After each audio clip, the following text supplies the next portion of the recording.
Live from the City of Angels. It's Monday night. Out of theater reaction time. Tron ARES is here. And I got to see it early. 9 Inch Nails in the background from the soundtrack tonight. Reznor Ross, 9 Inch Nails. Take your pick. And you knew the score would be slapping, and it is. But what about the film? We'll discuss tonight live from the City of Angels. And we will check out other reactions. I have no idea what anyone else thinks about this film, because the reactions just hit like 15 minutes ago, and I've been getting the stream ready. What a thump on this, right?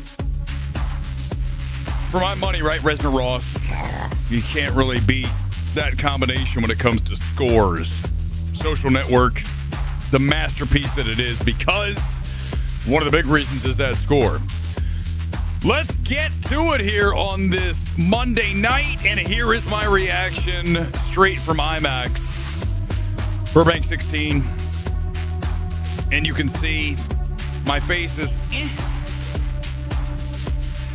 So here's what you need to think of this film. It's basically Disney's 128-bit Barbie, right? How do we bust out of the program, become sentient and real and human? That's what ARES wants to be. Again, this is not a review. And you have the killer visuals. You've got that booming score that you hear part of here underneath what I'm saying. I think it's going to work really well with the average moviegoer. I do. Even if I wasn't really all that passionate watching Tron ARES, I think that when the regular moviegoer goes to see this film, they're not going to come out of it disappointed. But it was kind of weird watching and not being totally connected to it and ever feeling, you know, as like to say here on MMT, cinematically erect. It was not necessarily flaccid. What's in between erect and flaccid? This is what you get. This is what you get from MMT that you don't get from Chris Stuckman or Jeremy Johns or certainly Grace Randolph. Live as always. I think the other thing that's important to note about this film is, as we loop this track, it feels big. The budget's there on the screen. You're not going to say, where's the 150, 60, 70, 80, 200, whatever the number actually is. No one seems to be able to pin that down. You're going to be like, yeah, I see it. And the film gets, I think, bigger in scale as it grows over that 2-hour runtime. So all in all, it's not a loss tonight. It's just, you can tell I'm not out here like, yeah, man, Tron ARES, hell yeah. You know, I can't manufacture that. I'm not one of these shills. If you've never watched the channel, you know I'm not a shill. And I never will be. It's never going to happen. Thank you, Scott Menzel, for inviting me tonight, because Disney didn't. Even though I'm not hammering the film here tonight, and I'm not breaking the embargo. This is, I mean, listen, when I put this up here, it's like, this is a legal disclaimer. It's not a review. So what are you talking about? Everybody else out there, Whammer's breaking the embargo. I think I'll do the whole stream with this underneath. Why not? Who cares? I can do what I want. It's my channel, my stream. Thanks for being here live on this Monday night. Coming up at 10 o'clock here in Los Angeles. 1 o'clock on the East Coast. Let's find out what other people had to say about this film. I gave you my thoughts, and now we go and check out who else is trending right now. Menzel sat next to me tonight.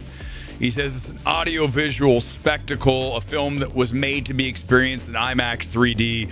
I would definitely say that this is a film you should see in 3D. I didn't, and I wish I had.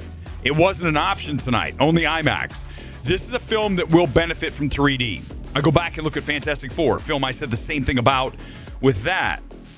I think that 3D, and I did see it again in 3D. I saw the film twice. I like Fantastic Four. I think it's the best Marvel film we've had in a very, very long time. And I think the only issue I have with Tron, the spectacle of it, yes, but I don't love the direction. I don't think the direction is as artistic as I would like. This is almost a review, so let me just say that it feels commercial. I wish it was a little weirder. We'll get into that on Thursday with the full evaluation, but I just wanted to say that before I forget. Daniel Baptista from the movie podcast. I just love it when he comes up. It's like, what generic name can I come up for my podcast? The movie podcast. Tron ARES is thrilling, pulse-pounding, and visually spectacular. The real star of the show is the mind-melting soundtrack by 9 Inch Nails, which methodically matches every moment. Got news for you, Daniel. It's omnipresent, no question, and it's overcompensating, right? We talk about that a lot in film. When you have a score that is trying to do so much to kind of cover up for where the film is lacking. And versus like a Challengers, right? You had that Reznor Ross score that would come in and all of a sudden just do stuff like we're listening to here right now. And it was just that interesting juxtaposition between those two things. What's going on? It worked. It really shouldn't have worked, but it did. Here, it feels like often we're just going to slather it on and make what you're watching seem to be better than what you really are taking in. And I would imagine that Daniel Baptiste is one guy who would fall for that. You know, a lot of people in this space are. They're not all that discerning. You know, they're very simple. You know, I don't want to say low IQ, but I'm just going to say not high IQ. I didn't say, oh God, here he is. We've got him tonight. We've got Zach Pope. The Popester's in the house, everybody. Let's find out what he had to say. It's pure visual noise. Does he know that that's not necessarily a good thing? Hold on, let's see if he does. A film that borrows tropes from every great AI sci-fi movie, but never digs deeper than the surface. It's stylish, has awesome action, cool ideas, and emotionally empty. Well, for once, Zach Pope might be onto something. You know what? We've dragged him so hard here at MMT that he had to have seen or heard that that's what happened. So now he's forced to not be the shill that he typically is. That's the power of the MMT, baby. We call everyone out and we will not stop. We are the gold standard, and everyone else is trying to play the game, and it's only a helpless, hopeless game of catch-up, and you'll never get there. Junior Felix, I love Tron ARES. It's visually spectacular, dazzling feast for the eyes. Goes all in and never lets up. It's fun, nostalgic, and full of incredible action sequences. Fans of the OG Tron will smile from ear to ear. I grew up with Tron, Junior. You didn't, Junior. I have the Tron action figures, Junior. So don't tell me that the OG Tron people will smile. I didn't really smile. And I've got the original, they look like gel figures, and I still have the discs on the back because I don't around. When I collect something, it's gotta be intact, like my kits. If it's missing a patch, then I don't want the kit. Seriously, get rid of it. I only want them with all the patches, just like my Tron figures. Does it have the disc or not? That's what you're getting from MMT. We're geeky, but not geeks. How about that? Maybe I should just change the channel that name. Geeky, but not a geek. That's lame, kind of like the movie podcast. Hollow Files, whatever that is. Tron ARES is a modern sci-fi masterpiece. All right, I'm going to stop. I'm not going to continue with that one. That's the end of that. Juan, the award season expert. These people are amazing to me, right? They come out of nowhere and they grab their Burger King crown and they slap it on their head and they're like, I am the award season expert. Bro, there's one awards ace and he's on the mic. It ain't you, Juan, but it's the next classic Disney spectacle, says Juan. The action's great, visuals are stunning, the score is everything. I mean, you already knew that. We knew that the visuals and the score would be there. But it just isn't a fully erect film. Brandon Davis. Talk about a shill. Tron ARES is visually astounding and 9-inch nail tracks go so hard. The story's middle portion is pretty thrilling and engaging before it gets a bit bogged down in supporting cast, saddled with expositional efforts in the third act. If you're going, it's an IMAX must. I mean, at least he wasn't saying it was a masterpiece. But I don't think it's an IMAX must. I think it's a 3D must. Difference, right? If you can get IMAX and 3D, that's what you're looking for. In fact, I probably will see it again on Thursday just to see it in 3D because I think it's going to be super badass that way. So that's what my recommendation would be. If you can combine IMAX and 3D, hell yeah. But if you can only get one or the other, get the 3D because it's that. Again, I don't think the film looks framed as cool as it could. Gets back to the director. He directed one of the Pirates films. He did that Woman in the Sea, the Daisy Ridley movie that went nowhere. So it's not like he has this stellar track record of really rad films. And you see it here tonight.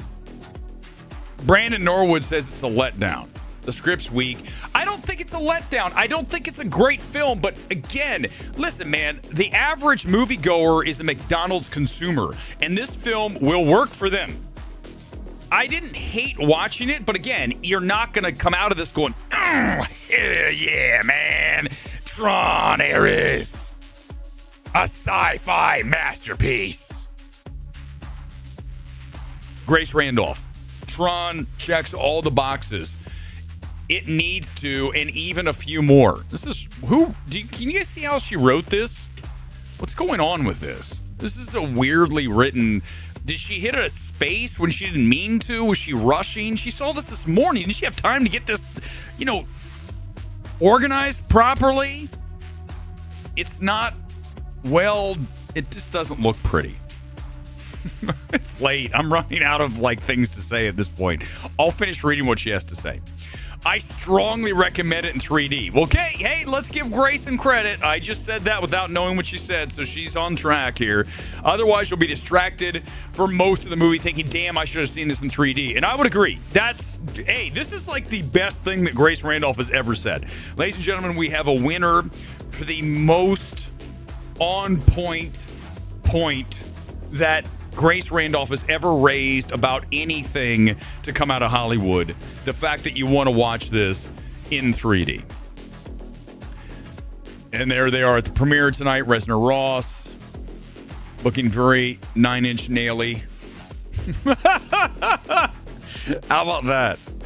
You look very 9-inch naily tonight. Wow. Say that to your date. You're going to go really far. I promise you. That will get you way past third base. I mean, isn't there only one way to go past third? Where did you get stuck in between and a rundown? I don't know. It's late. I'm just riffing here. Courtney Howard. Tron's aesthetics are slick, radical, and eye-popping. And the 9-inch nail score, new club classics to complement the visionary bedazzlement. The women steal the show. Blah. I disagree with that completely. Greta Lee is not a great actress. Sorry, not. Wasn't great in past lives, not great here. She's cute, not a great actress. Not good at emotion. That's the problem with Past Lives. Past Lives is not a good film, man. I'm telling you. I love the direction. Celine Song, hell, man. Look, even Materialist. I like her direction. It's very elegant. Greta Lee's not a great actress. Sorry, we're not going to play that game tonight. Sorry, Courtney. Take that shit somewhere else. We're not doing that. The girls steal the show. Of course, you have to say that, right? I mean, if it's true, it's true, but it's not really true. I'm not saying Jared Leto's all that exciting. I mean, that's the thing, right? The dude who's the villain that looks like Spider-Man. What's his name? He looks like him. But he's got tattoos and stuff, so he's a little rougher. But he's out of control. He's like doing coke during this movie. It feels like that. He did a line and then went crazy. And it doesn't really work. But it's, again, the movie. It's what it is. It plays like all of the sci-fi tropes the tech bros learn all the wrong lessons from, and has some genuinely rad action sequences bogged down by the charisma vacuum known as Jared Leto. Listen, BJ Colangelo, I'm not saying that Jared Leto is compelling. He's a damn good-looking dude, right? Can we just at least admit that? If you don't like Jared Leto, you think he's an ass, you think he's boring, you think he's a quote-unquote charisma vacuum, he's good-looking, man. And he's also like 50, which I can tell you is impressive as someone who is, well, similar to Leto. So let me just say that kudos to you, Jared, for still looking so good and taking care of your appearance the way you do. But he just has that. He's just, listen, even if you don't swing that way, you're like, Jared Leto's pretty fucking hot. Walt Disney saying, let's just look at the premiere tonight. It was at the El Capitan. Of course, I didn't go to that. Well, they wouldn't invite me to that. Disney won't even invite me to the regular screening. They'll invite Chris Gore with his 17 Trulies. I bet you he was hammered in the back row when I saw him tonight. By the way, did I tell you, he thought the Smashing Machine was great. That movie is not at any element great. Dude, go back and watch my reaction to Smashing Machine. Come on, man. You got to get this shit right. You can't miss stuff like that. That movie is so underwhelming at every single level. And the rock and the foam door that he breaks. Dude, that film's bad. Disney doesn't mess around with their world premieres there, right? Look at all this. Looks really cool. Let's see what else we got. Another one, we got a light cycle down there. Of course we do. They have a light cycle at Burbank. It was out in the hallway. I didn't bother. I've seen it a few times. At this point, I'm like, yeah, whatever. There's the light cycle. Years ago, if I was a kid, I'm like, holy shit, there's a light cycle. It's a full-on one. Like, he's got weight. It's not some plastic piece of shit. It's the real thing. They have it in the hallway. That's the beauty of being at Burbank. A few more here, and I'll get to a couple of your comments. I can answer any questions you have because it's not a review. Anything you want to do. Make that distracted Tatiana. Tron ARES is a visual feast. Greta Lee is a queen. I admit I was nearly as impressed with the world building as I was with the visual effects. I mean, again, this should be, without question, a very strong contender for visual effects. I think it should win because you look at Avatar, it's already got 2 wins. Let's give it something else. This film does plenty of that to deserve an Oscars Best Visual Effects. Let's hope that happens. That and also score should definitely get a nomination. I don't know if it wins because it's too unorthodox, but let's just get it in there, and that'll work for me. Gillian Anderson, not really a fan of her in this film. She's okay. She's got the stiff upper lip. It's just kind of... speaking of the drunk, there he is, Chris Gore. Sorry, guys. I'm not a fan. We used to be boys. Not a fan. He's now the anti-woke guy. He's always drunk. Oh, isn't that cool? The critical drinker. Isn't that funny? I'm an alcoholic and I review movies. It's so funny. Even if I don't on the stream, it's like my thing. I mean, if you like to drink, so be it. I mean, but like to make that like your thing, it's kind of sad, right? But anyhow, sorry, I'm just riffing at this point. Nerds of Color. Tron ARES is an absolute rush from beginning to end. Gorgeous, thrilling, insanely fun. Digital world has never looked better, and that's from a once skeptical hardcore Tron fan. The most action-packed chapter yet with a killer soundtrack. That's the question is this the best Tron movie? The first movie's not great, right? I go back to when I was a kid and I saw that. And I was young, man. I didn't know really what was good and what wasn't. I mean, you did, but you didn't know how to express it. Tron's like, it's better as a video game. I pump so many quarters/tokens into the Tron with the giant fucking joystick, and you'd choose one of the 4 directions, and you'd fight the spiders, you'd do the light cycle, you would do the cone, and you do the tanks, right? Those are the 4 options. And you didn't know where you're going. All of a sudden you go in, and then as you went up and up and up on Tron, we'll watch Tron on Thursday. We'll watch the video game. I don't want to do it tonight. But as you go up and up, it goes faster and faster and faster and faster. Pretty soon the tanks are like flying around. Like, what the fuck is going on, man? I'm just a kid who put 25 cents into this. Stop putting so much pressure on me. Fan dads preparing for SIF. What the fuck is that? Who are these people? Fan dads. Good Lord. Tron ARES is visually stunning in IMAX, and the Nine Inch Nails soundtrack is fantastic. Stories just there. Some great action moments. Some of the dialogue felt choppy. Nice callback to the OG movie. Catch a matinee, stay for the mid-credit scene. Just see it in the 3D. All right, I think we've covered that. You guys know where we're at. Let's get as many comments as we can here tonight. I will try to get you all in. If you're watching on Twitter, you can't comment there. You can comment on YouTube. If you go to Midnight Movie Talk, you'll find us there live. We simulcast. We branch out to X and to YouTube, but all the old streams are on YouTube. Midnight Movie Talk. Check it out. All right. Do you ever hear me say like, subscribe? No, because I don't. This is my stream. I don't care. I just don't care. You want it, you do. I don't. It's not like something I worry about. Leto's literally a granddaddy, as the kids say. Yeah, he is. He has great genes. That's true. He does. Man, he and Sydney Sweeney would be a hell of a couple, right? I mean, there's an age difference, but I mean, it works for Leo. I'm sure it could work for Leto. But yeah, we're Aryan racist. Look at us. We are just white supremacists for even saying that. Oh no, he's turning into the anti-woke channel. You said that you wouldn't do it. It's funny though. I like to needle the blue-haired rainbow weirdos. Not rainbow-haired. Listen, I told you guys, I go to West Hollywood, so don't get on me about like rainbow stuff. Good Lord. The guy who didn't like West Hollywood is Gore. He's the one who's freaking out. I'm like, let's go to West Hollywood and kick it at Mickey's. And there's nothing gayer than West Hollywood, so don't accuse me of that. Okay? I'm comfortable wherever. It doesn't matter.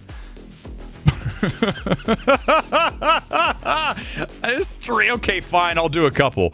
The Marty Supreme are in. Let's look. We'll look at a couple since it is new tonight, and then I'm leaving. Then I'm going to bed. It's late. Marty Supreme. We're searching live. Isn't this exciting?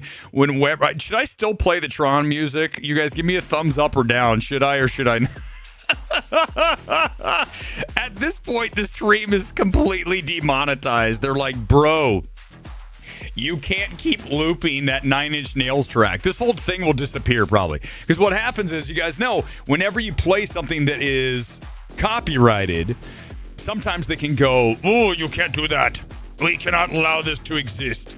And if that's the case, then I'll just leave it up on Twitter and we'll blow out the YouTube stream. I mean, if they really are that big of dicks about it, but I'll just leave it on. Who cares? Marty Supreme is the best film of the year. This is according to Liam T. Crowley, who writes for Screen Rant.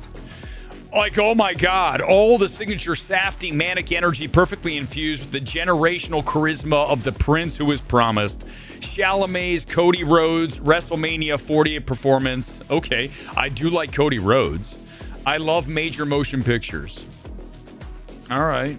I mean, listen, we know at least one of the Safdies has talent. I don't think it's Benny. It's Josh. Because Benny did Killing Machine, right? I get him confused. Killing Machine, whatever. Smashing Machine, whatever. Not a great film. This is going to be a better film. No question. You can already tell. I'm sure it is. Marty Supreme updates. Absolutely blown away right now. Wait, oh, never mind. That's not even a real thing. Got to see Marty Supreme. I confirm it's nothing more than a lazy cash grab by A24. I feel like that's not a real thing. Let's skip. Yeah, these are people just copying and pasting. I don't know who actually... The problem is a lot of these people just get on here and say, because they don't have... They're just like randos with a Letterboxd account, and they don't really know because they haven't seen it. That's the problem with these. I don't know where the real ones are. Hold on. There's a lot of positives. Blah, blah, blah. Oh, Matt Neglia. We're not reading him. Completely worthless. Let's see. Anything else? There's Chalamet. He was there tonight. Love Marty Supreme. bummed I had to wait till Christmas to get to see it again. Yeah, it doesn't come out till Christmas. Hopefully I'll see that one early, too. I might see the Springsteen movie tomorrow, by the way, guys. If I do, I'll be on live.